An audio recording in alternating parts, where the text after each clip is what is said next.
Good morning class 10th। बेटा हम last class में अपना कर रहे थे एंगल ऑफ एलिवेशन। उसके हमने क्वेश्चन भी बहुत सारे कर लिए थे। दो पार्ट में हमने कंप्लीट किया था एंगल ऑफ एलिवेशन। अब उसमें एक पार्ट आपका बचता है एंगल ऑफ डिप्रेशन। अब एंगल ऑफ डिप्रेशन क्या होता है और हम उसको कैसे कवर अप करेंगे वो देखते हैं। तो देखिए एंगल ऑफ एलिवेशन दो चीज है इसमें, angle of elevation and angle of depression. तो फर्स्ट वाला पार्ट तो आपको क्लियर हो गया होगा कि एंगल ऑफ एलिवेशन कैसे बनता है, क्या होता है और इससे रिलेटेड कैसे होते हैं। अब आता है एंगल ऑफ डिप्रेशन। अभी आप क्या कर रहे थे, एलिवेशन में नीचे खड़े होकर ऊपर की तरफ देख रहे हैं, तब आपका एंगल ऑफ एलिवेशन मीन मान लो ये आपकी लाइन ऑफ साइट, यहां से आप देख रहे हैं, आपने कोई चीज ऊपर देखा तो ये एंगल बनेगा। मान लिया ये हमारा लाइन ऑफ साइट है और आपने ऊपर देखा किसी भी बिल्डिंग की तरफ तो ये आया, तो ये जो एंगल बनता है ऊपर की तरफ होते हुए वो हमारा होता है एंगल ऑफ एलिवेशन। अब हम आते हैं नेक्स्ट, अपना टॉपिक जो है वो है angle of depression. Angle of depression में क्या होगा, मींस आप नीचे देखेंगे। लेट अस सपोज अगर आप यहां पर खड़े हैं, ये आपकी लाइन ऑफ साइट, ये आपकी लाइन ऑफ साइट है, आपने ऊपर से नीचे देखा किसी भी ऑब्जेक्ट को तो आपकी आंखें नीचे आएंगी इस तरह से। मींस आप सामने देख रहे हो, नीचे देख तो तुम्हारे नीचे आएगा लाइन ऑफ साइट। तो ये जो एंगल बनेगा ये एंगल कहलाएगा angle of depression.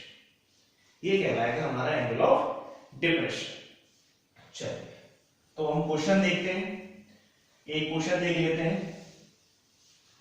A boy is standing, ऐसी general question, a boy is standing on a 5 metre, sorry on a, हाँ ये ले लो, on a 5 metre tall building,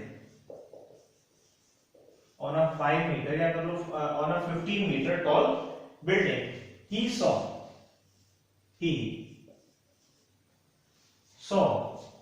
an object on the ground, he saw object on the ground। उसने एक object देखा ground पर with an angle of depression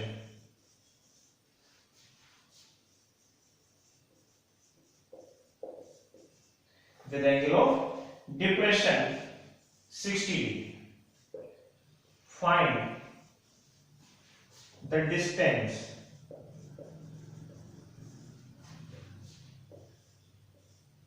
Find the distance of object from foot of the building, from foot of the building। ये question है नहीं, NCERT में हमारा है नहीं, ये हमने ऐसे जनरल ले लिया अपना एंगल ऑफ डिप्रेशन को समझने के लिए। तो देखिए अकॉर्डिंग टू क्वेश्चन क्या हो रहा है इसमें, अकॉर्डिंग टू क्वेश्चन है एक 5 मीटर टॉल बिल्डिंग है, सॉरी 15 मीटर टॉल बिल्डिंग है, इसके ऊपर कोई लड़का खड़ा हुआ है, एक ऑब्जेक्ट नीचे ग्राउंड पर है।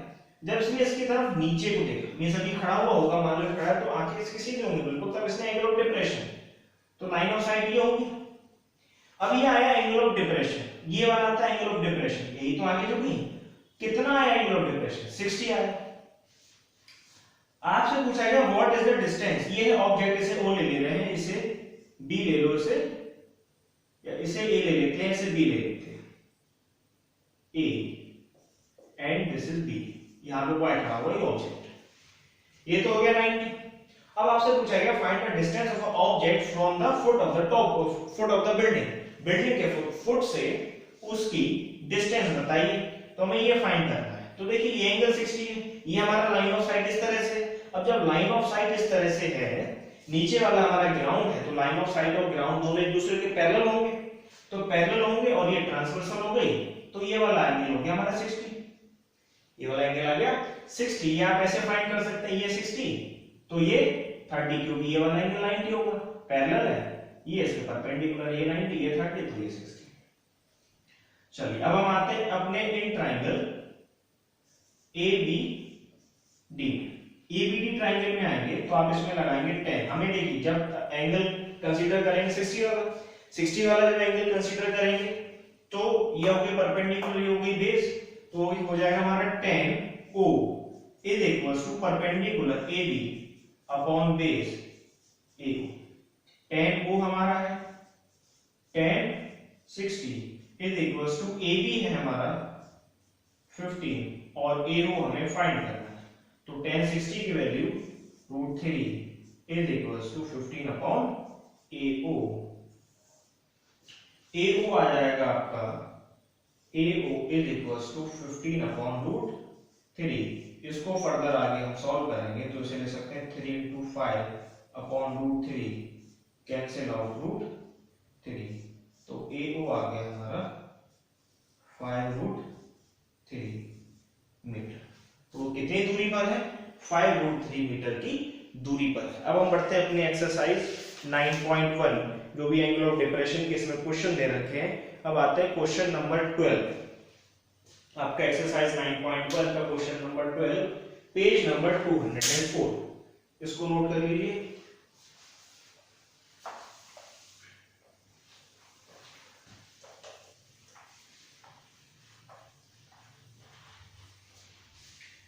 Page number 204, question number 12। From a top of a 7 meter high building, from a top of a 7 meter high building, the angle of elevation of the top of a cable tower is 60 and the angle of depression to the foot is 40. Exercise 9.1, question number 12। देखिए, from a top of a building, the angle of elevation top of a cable tower, एक इसके सामने cable tower है, तो इसका जो angle of elevation यहीं से आएगा, यहीं से खड़े होकर देख रहे हैं, तो जो एंगल ऑफ एलिवेशन आया हमारा, ये आया है 60 डिग्री, 60 डिग्री, इसकी हाइट हमें sir. And the angle of depression, अब एंगल ऑफ डिप्रेशन ये होगा, हमेशा आपकी नॉर्मल लाइन ऑफ साइड ये होगी, यहीं से तो नीचे देखोगे, तो एंगल ऑफ डिप्रेशन इसमें जो आया है वो है 45।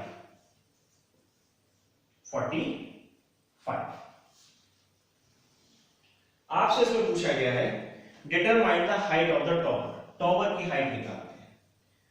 A, B, C, D and E। ये 7 है तो ये भी 7 होगी यहां तक। हमें हाइट, टॉवर की हाइट निकालना है, समय BC फाइंड करना है। BC फाइंड कर लेंगे तो ये आ जाएगा।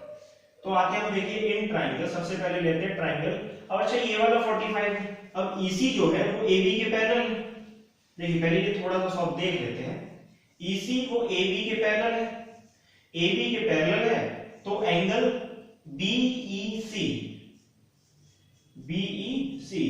Is equals to angle EBA, तो ये होगा दोनों 45।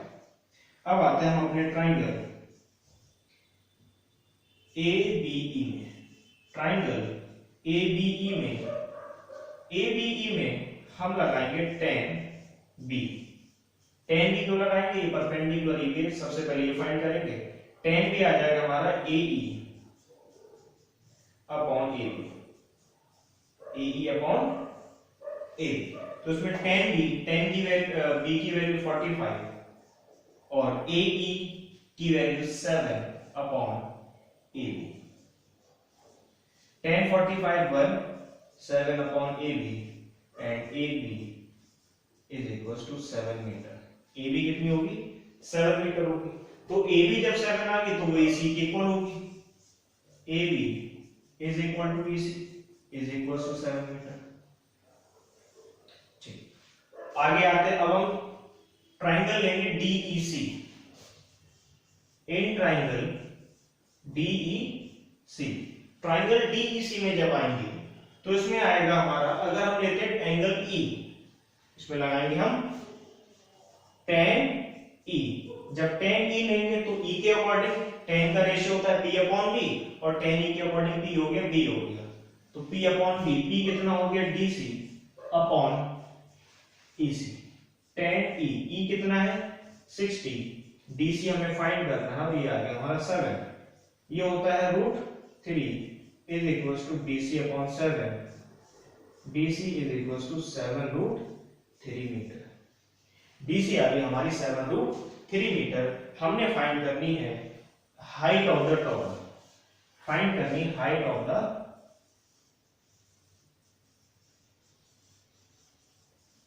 टॉवर। ये आ जाएगा हमारा DC प्लस C। DC हमने फाइंड किया है 7√3, 7√3 और ये है हमारा 7, तो आगे 7 कॉमन ले लेते हैं, 3 प्लस √3 प्लस 1 मीटर। ये आ गई हमारी हाइट ऑफ द टॉवर। ये होगी हाइट ऑफ द आपकी केबल टॉवर की हाइट आई हमारी 7 ब्रैकेट √3 प्लस 1। ठीक, बढ़ते हैं नेक्स्ट क्वेश्चन, क्वेश्चन नंबर 30।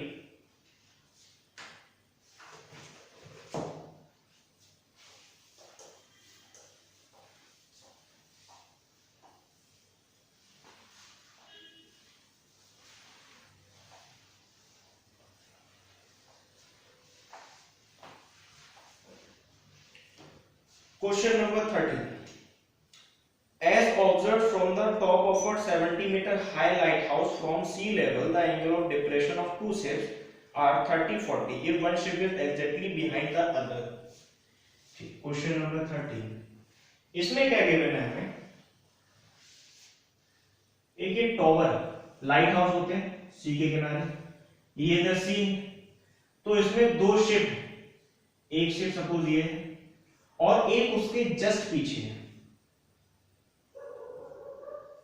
यहां से कोई लाइट हाउस से ऊपर से कोई देख रहा है इन शिप्स को, तो उसका जो एंगल ऑफ डिप्रेशन आ रहा है 30 और 45, और जो इसकी हाइट है वो 75 मीटर हाइट है।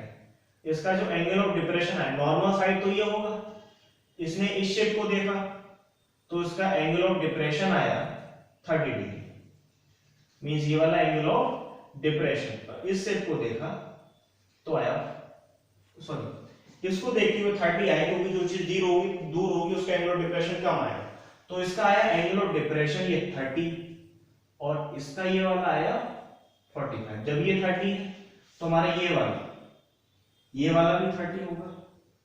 क्यों होगा, ये पिछले के क्वेश्चनों में कर लिया हमने, तो उसे नाम देते हैं A B C D। तो इस तरह की हमारी कुछ फिगर बन के आएगी। हमें फाइंड क्या करना है, find the distance between to ship, means हमें इन दोनों के बीच में कितनी दूरी है, AB फाइंड करना है। तो फाइंड करते हैं।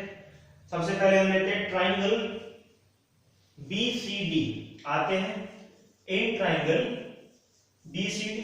जब ट्राइंगल BCD में tan B लेंगे तो ये हो जाएगा परपेंडिकुलर अपॉन बेस, परपेंडिकुलर हो गई DC और बेस हो गई BC। tan B है हमारा 45 और DC जो है वो 75 और BC हमें फाइंड करना है 175 upon BC is equal to 75 metre. तो BC आ गई हमारी 75 मीटर। आगे देखिए हमें A भी फाइंड करना है, तो आते हैं हम in triangle ADC। Triangle ADC में अब हम लेंगे tan A। अब आपको पता लग गया होगा क्यों ले रहे हैं tan A और A क्यों ले रहे हैं, tan का रेशियो क्यों लगा रहा है। तो इसमें हो जाएगा परपेंडिकुलर, इस ट्राइंगल परपेंडिकुलर हो जाएगा DC और बेस हो जाएगा AC। tan A की वैल्यू 30 और DC 75 अपॉन AC। 30 की value 1 upon √3 is equal to 75 upon AC। Cross multiply AC is equal to 75 √3। AC को क्या हम ब्रेक करके लिख सकते हैं, AB plus BC is equal to 75 √3। BC हमारा आ चुका है 75 इज इक्वल टू 75 √3। तो AB is equal to 75 √3 minus 75 common √3 minus 1 metre. तो ये हमारे आगे दोनों शिपों के बीच में कितनी दूरी है, तो distance between two ships is, distance between ships is 75 √3 - 1 metre. Okay, तो ये आ रहे हैं।